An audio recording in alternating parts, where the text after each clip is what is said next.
Hey, what's up, everybody? Welcome to Now Living. I'm your host, Javen. We are so excited that you have decided to come and hang out with us. Boy, do I have a show for you today. We're going to be talking about how you cannot quit. No matter what you're facing, I want to tell you today, don't quit. And as always, I got DJ Rep with me here today. What's up, big dog? How you doing, man? You doing good? All right, getting through it. Getting them through it. Thank you so much. I appreciate the music you're playing there. And it got Sean moving. Our special guest artist for today, he's going to be closing us out. This is Sean Oliveira, bilingual rapper. Sometimes. Yeah. Sean, you're going to be doing a very special song, a very educated song, a song that is filled with great knowledge. Would you tell them theologically correct. It's theologically correct? That's right. But can you just give them the title of the name of the song? It's called Goofball. Goofball. So Don't judge me. Don't judge him, but I'm just telling you, like, Listen to the words. The whole show is going to be worth sticking around to hear this song called Goofball. We're going to be talking to you today about how you cannot quit. And I'm telling you, you've got to stay tuned for the entire program because I believe it's going to help you. I believe it's going to change your life. We'll be right back. You're watching Now Living. We'll see you in a second. Michael Jordan said, if you quit once, it becomes a habit. Paul said it this way, be not weary in well-doing, for in due season you will reap if you faint not. Isn't it amazing that Paul would say to us that you're doing good, but yet you can still feel weary, or you may have the feeling of wanting to give up or want to quit. My friend, you cannot quit no matter how difficult the circumstance or the situation may be. Standing out here today, I can tell you, sun blazing and birds chirping, it doesn't matter. If I don't have that faith, I can still feel like this is a terrible day and it might be a day that I want to quit. And wherever you are today, you may be watching the program and you're thinking to yourself, Javen, you don't know what I'm facing, you don't know what I'm going through. Well, my friend, I don't have to know, but here's what I do know. I know that there's a winner in you, I know that there's a champion inside of you, and I know that you have to take quitting out of the equation. Just say with me, I'm not a quitter. Come on, say it again. I am not a quitter. And you're right, you're not a quitter. If anything, you are a winner. And there's nothing that you can't overcome. There's nothing that God won't give you the strength to get through. And just know that when it's all said and done, you are going to win. My friend, do not quit today. Listen, log on to nowliving.tv or follow us at nowliving_ or at Javen online for some more information. And we'd love to partner with you, and we want you to be one of our partners, okay? Now back to our program. Hey, you're watching Now Living. Thank you for tuning in. As always, I'm so happy that you hang out with us here because we always have a now word for you for your right now. You know, who cares about the past, right? It's done, it's over, we can't do nothing about it. And why worry about the future? The Bible says it may not even come to pass. Don't even take thought for tomorrow, okay? It's all about your right now. Just wherever you are right now, just take it in, breathe it in, take the joy, take the peace, take all that God has for you. We have an incredible show for you today entitled Don't Quit. Don't quit. No matter what you're facing, I don't care how hard it is, do not quit. And as always, we got DJ Rev giving us some music that works. Thank you, my brother. It works. I like your choice of songs today. That's one of my new songs. Anyways, I have with me my brother from another mother. After battling cancer not once, but twice, he is now 10 years cancer-free, and he helps others by being a life coach and a writer and an inspirational speaker, and he really just helps changes people's lives through his testimony. I have with me today David Gandel. How are you, my brother? How are you? I feel like we're missing a name. Octavio David Gandel. David Octavio Gandel. David Octavio Gandel. Yes. All right, let's first start off with your nationality. What are you? Born in Puerto Rico. Born in Puerto Rico. Puerto Rico, not New Yorican? No, born and raised in Puerto Rico, and very proud of my little island, yes. Yeah, but your mom is... My mom was born in Puerto Rico, but her family was born in Spain, in the north part of Spain. That's right. And now I have another family. I know, man. I feel like I have a brand new family, and now I have to go to Spain every year. That's right, and she's very proud of her Spanish heritage. She'll let you know quick, fast, very quick. Hurry. Very quick. So tell me, David, let's take it all the way back to your days in Puerto Rico. You guys are growing up there, and you are doing life. What did you experience in life in those early days that first taught you how to never give up? My parents. It's great that you brought up my mother. At the age of 29, when she gave birth to me, she had 9 cardiac arrests. She was supposed to be dead. She spent a year in the hospital after she had me. She only saw me a few times.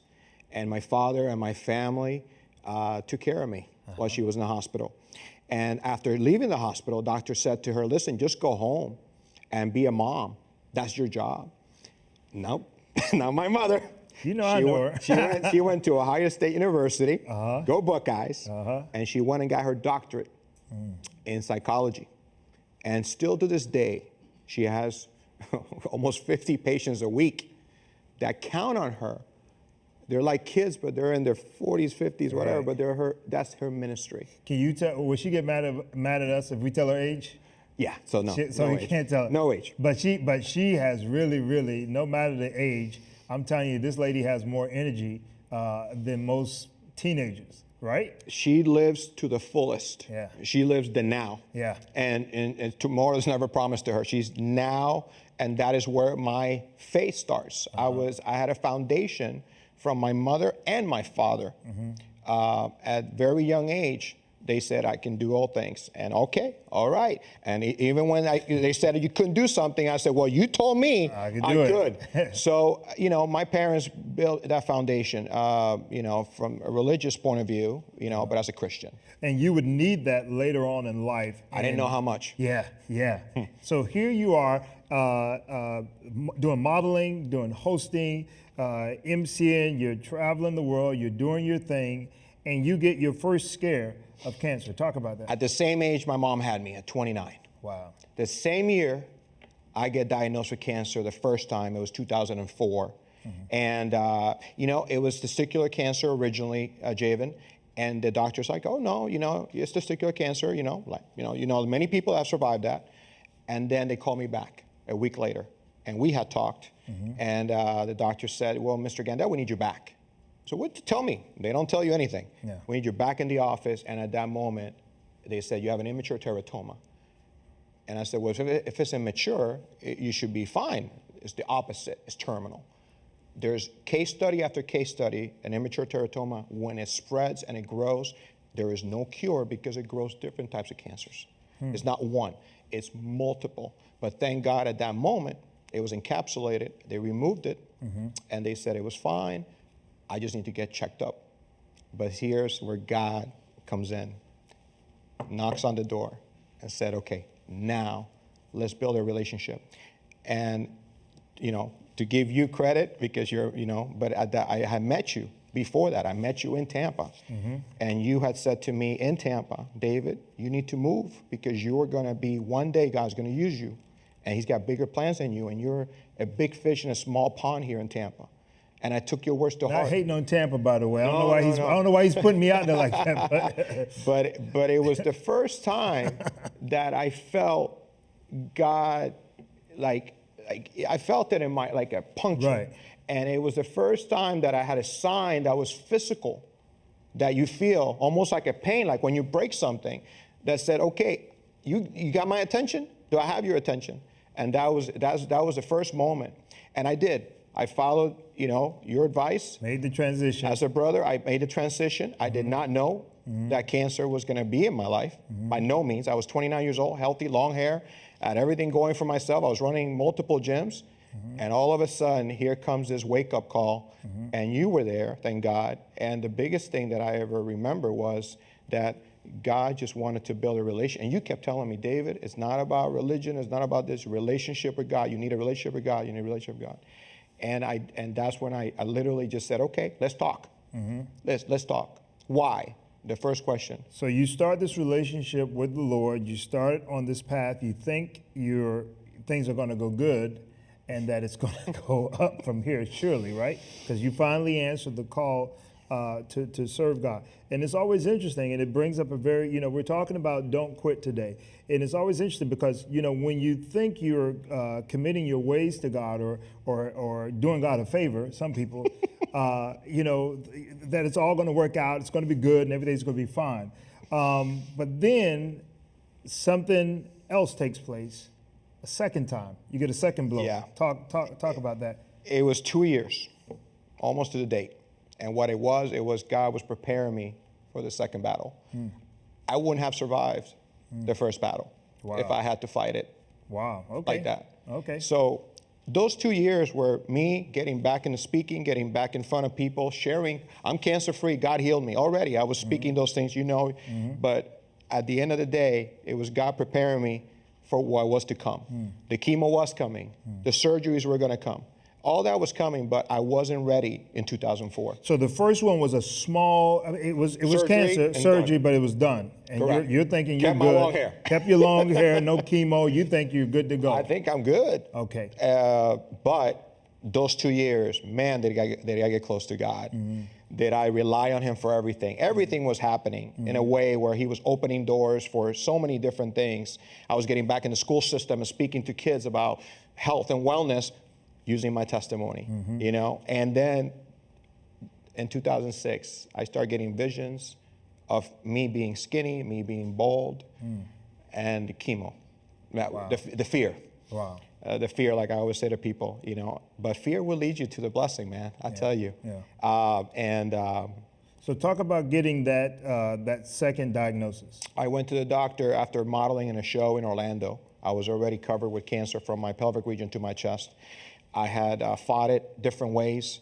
I went through holistic. I went through diets. I went through all kinds of stuff. Nothing that I did worked. It worked. I modeled in a show in Orlando, beginning of August. 2 days later, I'm in the emergency room in Boca.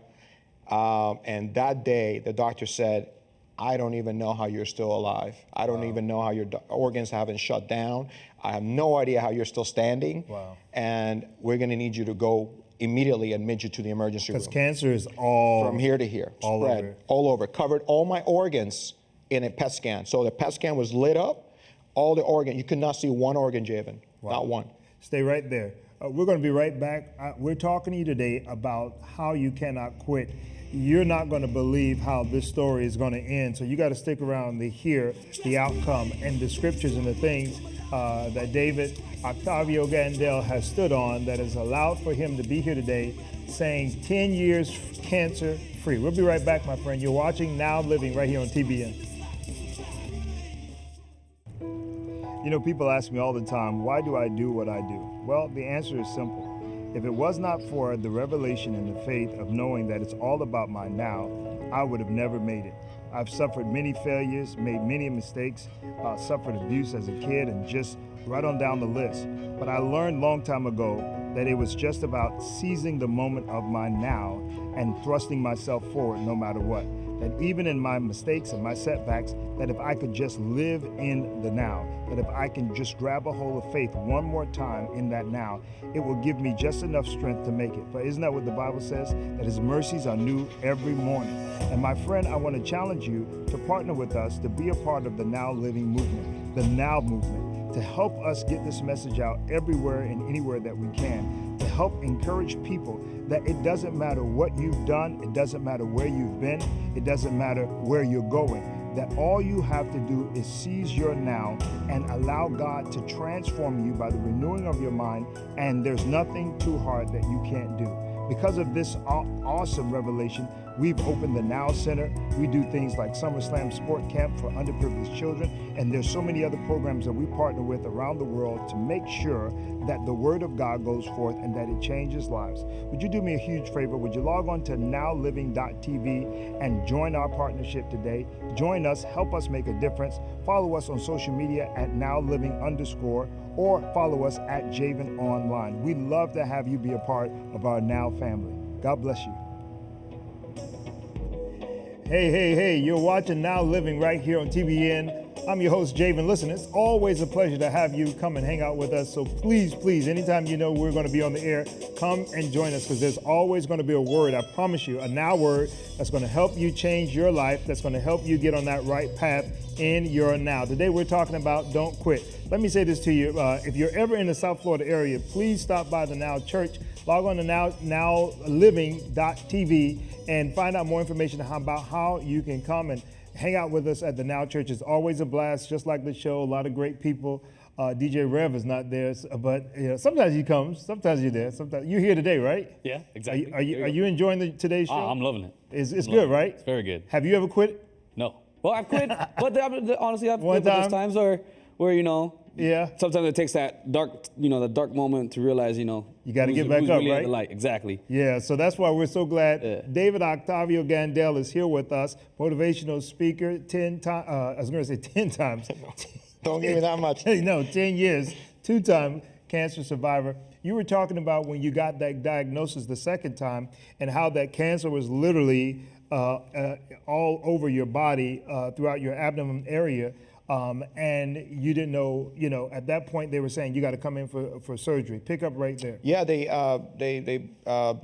gave me into the room. They said at the time they couldn't do surgery because I had covered all my organs. I would have died. But the interesting part of it, So they couldn't do the surgery because there's too much cancer. too much cancer. Got it. I would have died on the table. Yeah. So what happened was every single doctor in the country knew my case. They've known it for 2 years, so I'll make this very short.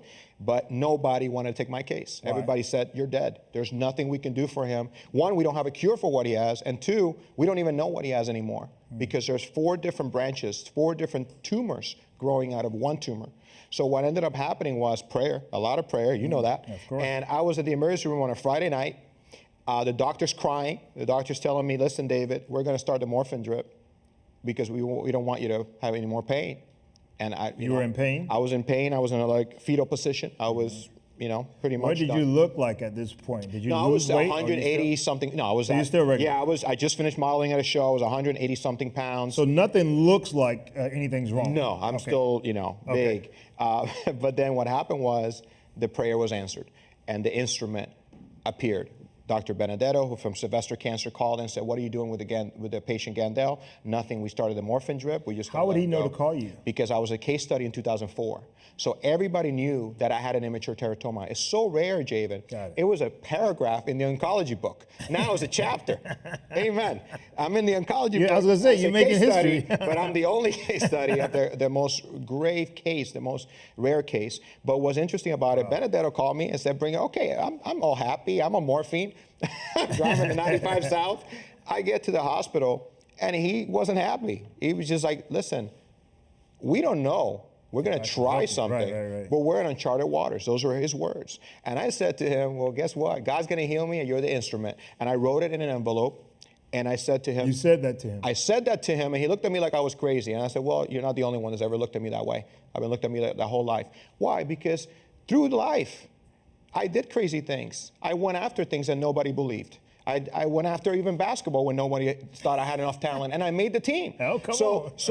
But, I didn't know that. But again, in Texas, I play ball, and what was interesting about it is Puerto that- Ricans can dunk. yeah, well, I can't dunk anymore. But what's interesting about it is that God starts revealing things through life. All the times that you thought it wasn't good enough, all the times that you thought I don't have enough talent, I don't have enough support, I don't have anything. But you don't need anybody's support. You just need His support. Stay right there. I want you to say the exact same thing in Spanish. Look in the camera and say that real quick. Same thing. Tú no necesitas el support o la gente que te dé el apoyo. Tú lo que necesitas es a Dios que te apoye. Tú necesitas la fuerza de Dios y el Espíritu Santo de Dios. Gloria a Dios. Gloria a God. All right, let's keep going. So, story short, what happened was he started the chemotherapy. 3 weeks later, I went down to 124 pounds. I believe that's when you got the call and you flew down. And I was 124 pounds on August 25th. That was my testimony picture. And can I tell you, Javen, to this day, nobody wanted to take that picture because nobody wanted to remember me that way. And before I went home that Who day, took the picture? my girlfriend at the time. And I was almost in tears because I was like, can someone just take the picture? Because right before I took that picture, God revealed to me, you're not dying. And that was the revelation. This is your testimony picture. Take it. And can I tell you, Google my name now? Yeah. That is the only picture that shows up. So what I tell people is like, God will speak to you, listen, in so many different ways. The thing about it is, are you willing to listen? Are you willing to be obedient, like you always talk about? And that I was obedient, even though it took me almost all the effort, all the energy I had at 124 pounds to say to people, can you just take a freaking picture? I was upset. I was frustrated. I was in tears. And I was like, so I smiled. I pointed up at God, and I said, okay, this is my testimony picture. I came back 5 days later. The doctor was shocked. And from there, what happened? God started revealing short hair. I was going to be on stage. I was going to be on television. I was going to be doing modeling shows again. I was like, and I haven't had short hair since I was a teenager. Right. So I'm like, okay, God, if you're showing me this vision, if you're giving me this dream, And then God revealed to me, when you were in Puerto Rico and you were a young kid, you had a dream to inspire millions. And you shared it. And people laughed at you because you didn't know how it was going to come to pass. Through me, that's what God's telling me. Here's your testimony. You're going to fly around the world. You're going to do all these things. Long story short, 98 chemotherapies is what the total that I did. How many surgeries? One more major surgery. That was a 12-hour surgery. 12-hour surgery. That was done on February 1st of 2007. No. Seven doctors were part of this. I felt like the president. 7 doctors there when I woke up. So you're 7 doctors, 12 hours. Yes. And they're removing. They removed what was left. And my mother, I always feel like the Jesus story. My mother went to Dr. Benedetto, found him in the hospital, and Dr. Benedetto gave the miracle news to my mom. We could not find any cancer in your son after they removed everything. After they removed everything.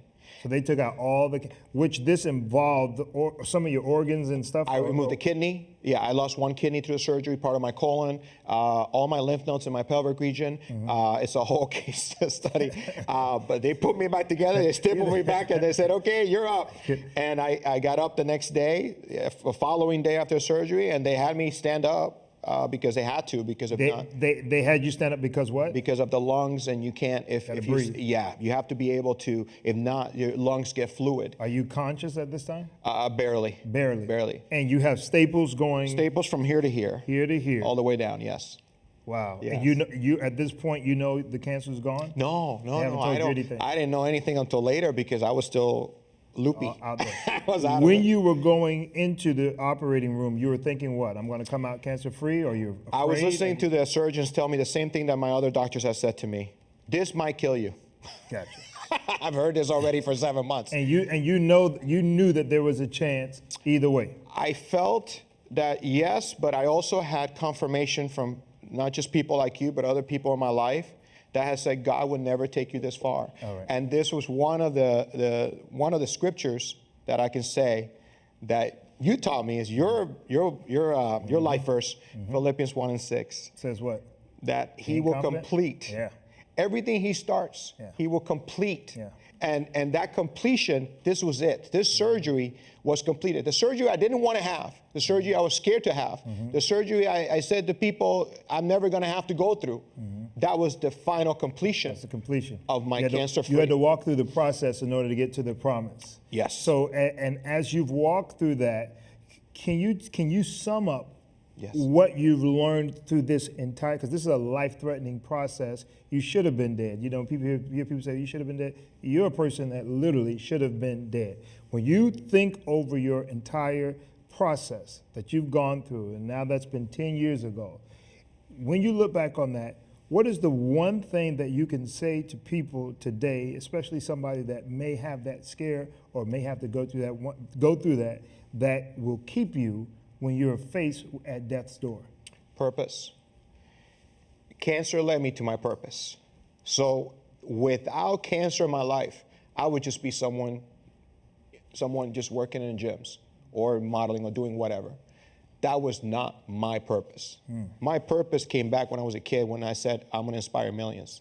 So through different scriptures, it came to pass where he says, this is now you're going to live your purpose. And now I'm going to show you how your past is revealing now. So your challenge becomes your champion. Yes. You're a champion today because of the challenge you face. Yes. The blessing came from the fear. It came from all the challenges, all the trials, all the tests, and all the people that said, you're never going to make it. Wow.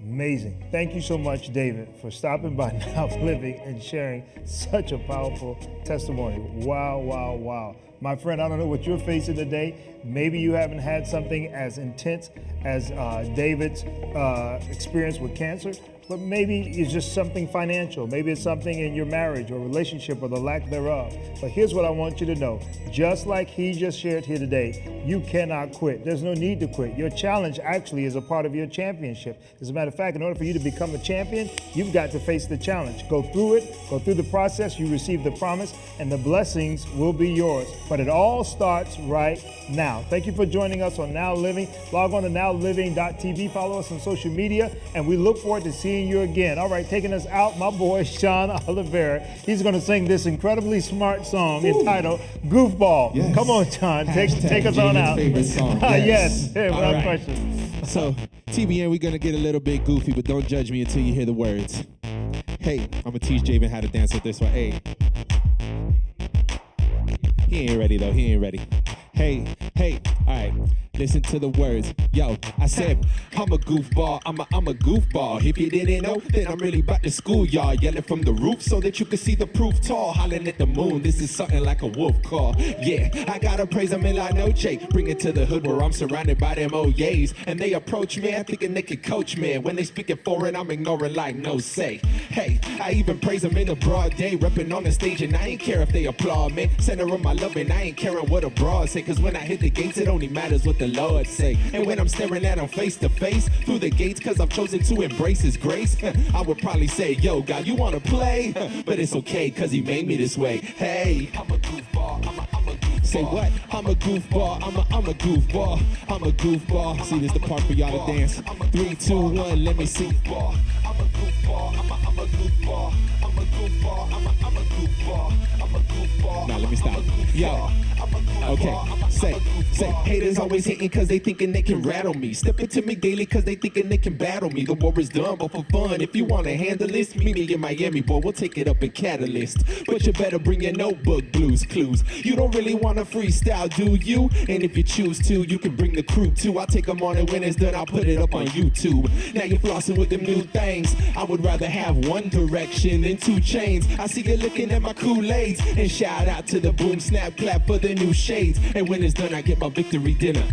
I'm on a budget, but I eat like a winner. So I head on up to Taco Bell where they already know me. Deal 4, 5 layer raspberry iced tea. I'm a goofball, I'm a goofball, I'm a goofball.